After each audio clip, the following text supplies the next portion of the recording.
بسم اللہ الرحمن الرحیم۔ تین نوجوان بھائیوں کا عجیب قصہ۔ صدقہ بن مرداس نے اپنے والد سے روایت کی ہے کہ انطاکیہ کے مضافات میں نے ایک اونچی جگہ پر 3 قبریں دیکھی۔ ان میں ایک پر یہ شعر لکھا تھا: زندگی سے وہ شخص کیا لذت حاصل کر سکتا ہے جو یہ جانتا ہو کہ خداوند عالم اس سے ضرور باز پرس کرے گا اور اس سے بندوں کے ساتھ کی جانے والی ناانصافیوں کا بدلہ لے گا اور جو بھلائیاں اس نے کی ہیں اس کی جزا دے گا۔ دوسری قبر پر لکھا تھا: کیا لذت پائے گا وہ جو یقین رکھتا ہو اس بات پر کہ اس پر موت اچانک آ ہی جائے گی، اس کی ساری بڑائی اور ملک چھین لے گی اور اس گھر میں ملائے گی جس کا وہ مستحق ہے۔ تیسری قبر پر لکھا تھا: کیسے مزے لوٹے گا وہ جس کا رخ ایسی منزل کی طرف ہے کہ جس پر اترنا نوجوانوں کو بوڑھا کر دیتا ہے، جو چہرے کے نقوش کو بہت جلد مٹا دیتا ہے اور جس کے جوڑ بوسیدہ ہو جائیں گے۔ یہ تینوں قبریں ایک صف میں کوہان کی شکل میں بنی ہوئی تھی۔ راوی کہتا ہے کہ میں نے ایک بوڑھے کے پاس جا کر بیٹھ گیا اور اس سے کہا: میں نے تمہاری بستی میں ایک عجیب بات دیکھی۔ اس نے کہا: کیا دیکھا؟ میں نے واقعہ بیان کیا۔ اس بوڑھے شخص نے کہا کہ ان کا قصہ اس سے زیادہ تعجب خیز ہے جو تم نے ان کی قبروں پر دیکھا۔ میں نے کہا: سناؤ کیا ہے؟ اس نے کہا: یہ 3 بھائی تھے، ان میں سے ایک بڑا عہدے دار تھا جو بادشاہ کے ساتھ رہتا تھا اور شہروں اور لشکروں کے انتظام پر مامور تھا۔ دوسرا ایک مالدار تاجر تھا، وہ بھی بادشاہ کے خاص لوگوں میں سے تھا۔ تیسرا ایک عبادت گزار شخص تھا جو عبادت کے لیے اپنے آپ کو فارغ کیے ہوئے تھا۔ اس عبادت گزار کی موت قریب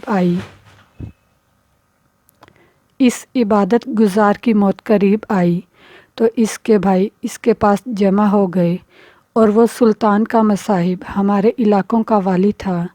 عبد الملک بن مروان نے اس کو والی بنایا تھا اور وہ ایک ظالم جابر اور لٹیرا تھا۔ یہ دونوں اپنے عابد بھائی کے پاس آئے جب اس کا آخری وقت تھا۔ دونوں نے اس عابد بھائی سے کہا کہ کچھ وصیت کر لو۔ اس نے کہا: اللہ کی قسم میرا کوئی مال نہیں ہے کہ میں کچھ وصیت کروں، نہ میرا کسی پر قرض ہے جس کے لینے کی وصیت کروں، اور میں نے دنیا میں کوئی چیز نہیں چھوڑی جس کے لوٹنے کا اندیشہ ہو۔ عہدیدار بھائی نے کہا: اے میرے بھائی، یہ میرا مال تیرے سامنے ہے، اس میں جو چاہو کہو اور جو دل چاہے وہ وصیت کرو۔ اس نے رخ پھیر دیا۔ تاجر بھائی نے کہا: میرے بھائی، تجھے میری کمائی اور کثرت دولت کا پتہ ہے، شاید تیرے دل میں کسی بھلائی کا ارمان رہ گیا ہو جس کو مال خرچ کیے بغیر حاصل نہ کیا جا سکتا ہو۔ یہ میرا مال ہے، اس میں جو چاہے حکم کرو، اس کو پورا کروں گا۔ وہ ان دونوں کی طرف متوجہ ہوا اور کہا: مجھے تمہارے مال کی کوئی ضرورت نہیں ہے، لیکن میں صرف ایک اقرار تم سے لیتا ہوں جس میں تم وعدہ خلافی نہ کرنا۔ انہوں نے کہا: وہ کیا ہے؟ اس نے کہا: جب میں مر جاؤں تو مجھے غسل دو اور کفن پہنا کر ایک اونچی زمین دفن کر دو اور میری قبر پہ لکھ دینا: زندگی سے وہ شخص کیا لذت حاصل کر سکتا ہے جو یہ جانتا ہو کہ خداوند عالم اس سے ضرور باز پرس کرے گا اور اس سے بندوں کے ساتھ کی جانے والی ناانصافیوں کا بدلہ لے گا اور جو بھلائیاں اس نے کی ہیں اس کی جزا دے گا۔ جب یہ کام کرو تو روزانہ میری قبر پہ آیا کرنا، شاید تمہیں نصیحت نصیب ہو۔ انہوں نے اس کی موت کے بعد ایسا ہی کیا۔ اس کا عہدے دار بھائی لشکر کے ساتھ قبر پہ آتا اور اتر کر یہ اشعار پڑھتا اور روتا، اور جب تیسرا دن ہوا تو لشکر کے ساتھ حسب معمول آیا اور اتر کر رونے لگا۔ پھر جب واپسی کا ارادہ کیا تو اس نے قبر کے اندر سے دھڑام کی آواز سنی۔ قریب تھا کہ اس کا دل اس سے پھٹ جاتا۔ چنانچہ وہ گھبراہٹ اور خوف کے ساتھ واپس ہوا۔ جب رات ہوئی تو اس نے اپنے بھائی کو خواب میں دیکھا اور اس سے پوچھا، اے میرے بھائی، تمہاری قبر سے جو آواز سنی وہ کیا تھی؟ اس نے کہا، وہ تھوڑے کی آواز تھی۔ مجھے کہا گیا کہ تو نے مظلوم کو دیکھا، پھر بھی اس کی مدد نہ کی۔ چنانچہ وہ شخص صبح غمزدہ اٹھا اور اپنے بھائی کو اور دوسرے خاص لوگوں کو بلایا اور کہا، میں سمجھتا ہوں کہ ہمارے بھائی نے جو اپنی قبر پر اشعار لکھنے کی وصیت کی تھی، اس کا مقصد مجھے تنبیہ کرنا تھا، اور میں تمہیں گواہ بناتا ہوں کہ آئندہ میں تمہارے درمیان نہیں رہوں گا۔ چنانچہ اس نے عمارت چھوڑ دی اور عبادت میں مشغول ہو گیا، اور عبد الملک بن مروان کو اس بارے میں خط لکھا تو اس نے لوگوں کو حکم دیا، اس کو چھوڑ دو، جہاں چاہے جائے۔ چنانچہ وہ پہاڑوں اور صحراؤں میں رہتا رہا یہاں تک کہ اس کی موت آئی، اور وہ چرواہوں کی ایک جماعت کے ساتھ تھا۔ اس کے بھائی کو خبر پہنچی تو وہ حاضر ہو گیا اور کہا، اے میرے بھائی، کوئی وصیت نہیں کرنی؟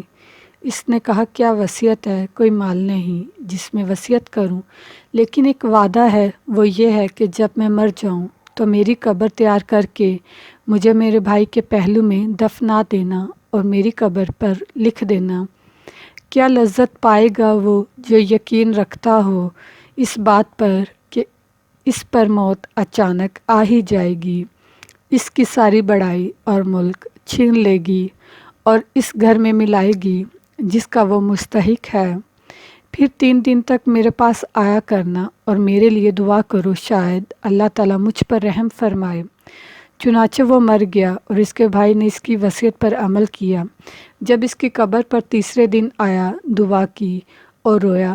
پھر جب واپس ہونے لگا تو اس نے ایک شدید آواز سنی جس سے اس کی عقل زائل ہونے کے قریب ہو گئی، اور وہ وہاں سے بے چین ہو کر لوٹا۔ رات کو اس نے اپنے بھائی کو خواب میں دیکھا۔ اس نے کہا، میں نے جب خواب میں اپنے بھائی کو دیکھا تو اس کے طرف لپکا اور اس سے پوچھا، کیا تم ہماری ملاقات کے لیے آئے ہو؟ اس نے کہا، ملاقات بہت ہی دور ہے۔ میں نے کہا، میرے بھائی تیرا کیا حال ہے؟ اس نے کہا، خیریت سے ہوں۔ توبہ، کتنی خوبی اور بھلائیوں کی جامعہ ہے۔ میں نے کہا، میرا دوسرا بھائی کیسا ہے؟ اس نے کہا، وہ تو نیک پیشواؤں کے ساتھ ہے۔ میں نے کہا، ہمارا کیا حال ہوگا؟ اس نے کہا، جس نے دنیا و آخرت کے لیے جو کچھ کیا ہے وہ دیکھ لے گا، پس تم اپنی مالداری کو فقیری سے پہلے غنیمت سمجھو۔ راوی کا بیان ہے کہ اس نے دنیا سے کنارہ کشی اختیار کر لی، اپنے مال کو تقسیم کیا، جائیداد بانٹ دی اور اللہ تعالیٰ کی عبادت میں لگ گیا۔ اس کا ایک بیٹا بڑا ہو کر ایک خوبصورت اور باکمال نوجوان بنا اور تجارت شروع کی، یہاں تک کہ تجارت میں ایک مقام حاصل کیا۔ اس کے باپ کی موت قریب آئی۔ اس نے اپنے باپ سے کہا، ابا جان وصیت نہیں کرتے؟ اس نے کہا، اے میرے بیٹے، تیرے باپ کا کوئی مال ہی نہیں جس میں وصیت کرے، لیکن میں تجھ سے ایک وعدہ لیتا ہوں کہ جب میں مر جاؤں تو مجھے اپنے چچوں کے ساتھ دفنا دینا اور میری قبر پر یہ شعر لکھ دینا، کیسے مزے لوٹے گا وہ جس کا رخ ایسی منزل کی طرف ہے کہ جس پر اترنا جوانوں کو بوڑھا کر دیتا ہے، جو چہرے کے نقوش کو بہت جلد مٹا دیتا ہے اور جس کے جوڑ بوسیدہ ہو جائیں گے۔ جب یہ کرو تو اس کے بعد 3 دن تک تم میرے پاس آ جایا کرنا اور میرے لیے دعا کرنا۔ اس نوجوان نے وصیت پر عمل کیا۔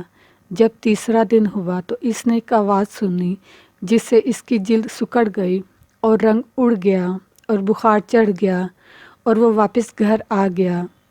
رات کو جب اس کا باپ آیا اور کہنے لگا، میرے بیٹے، رات کو خواب میں اس کا باپ آیا اور کہنے لگا، میرے بیٹے، تم ہمارے پاس آنے سے نزدیک ہو اور موت قریب تر ہے، بس تم اپنے سفر کی تیاری کر لو اور کچھ کا بندوبست کرو اور اپنا سامان اس گھر سے باندھ لو جس سے تمہیں نکلنا ہے، اس گھر کی طرف جس میں تمہیں جانا ہے، اور دھوکے میں نہ رہو کہ لمبی لمبی امیدیں لگا کے جیسے تم سے پہلے لوگ دھوکے میں رہے، اپنی آخرت کے معاملے میں کوتاہی کی،